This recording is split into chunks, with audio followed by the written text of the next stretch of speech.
they all started appearing shortly after the UFO, the bombs were dropped. See, 1947, and that's when we'd reorganize the military and intelligence agencies. Right there, we changed the Department of War to the Department of Defense, and the Secretary of War to the Secretary of Defense, and everything gets reorganized, right? 1947 is a very pivotal year. So look at what it says here. Kenneth Arnold UFO sighting occurred on June 24th, 1947, when private pilot Kenneth Arnold claimed that he saw a string of 9 shiny, unidentified flying objects flying past Mount Rainier at speeds that Arnold estimated at a minimum of 1,200 miles an hour. Dang. Dude. So he saw these things flying at a rate, in 47, they were propeller planes, and there's no way anything we had can move like that. And he's watching these things go at an insane rate of speed. And so he said they skipped across the sky like flying saucers on a lake.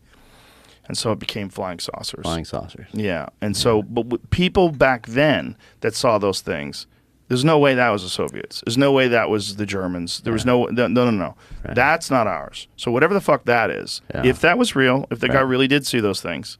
And then there was a string of them that were over the White House.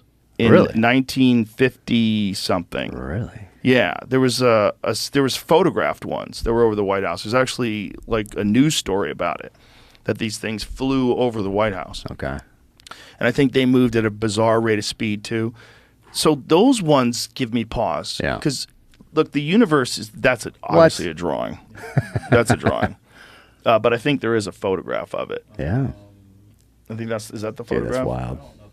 There might not be. Okay.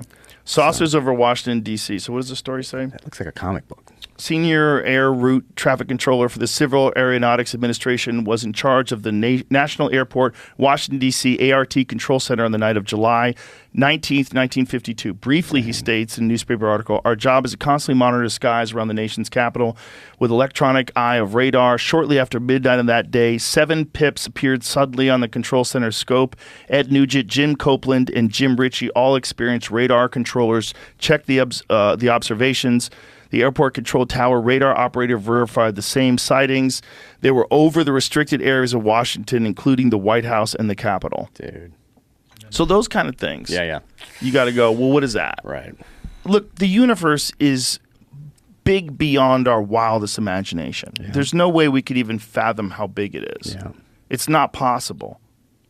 Look at that. Yeah. So they moved at such sudden bursts of intense speed that radar could not track them simultaneously. Those objects seemed to head for the White House, the Capitol building, and the White House in triangular formations. The sighting made the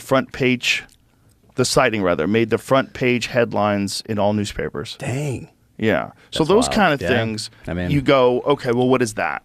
Right. The universe it's impossible for us to even get our heads around how big it is. Yeah. So if there is some planet out there that's in the Goldilocks zone that's gone through what we're going through currently, but is 10,000 years ahead of us, right, and finds the signature of nuclear bombs on this planet, and they realize, oh, okay, these crazy fuckers have come into this new age where they could split the atom, and so we should probably take a visit.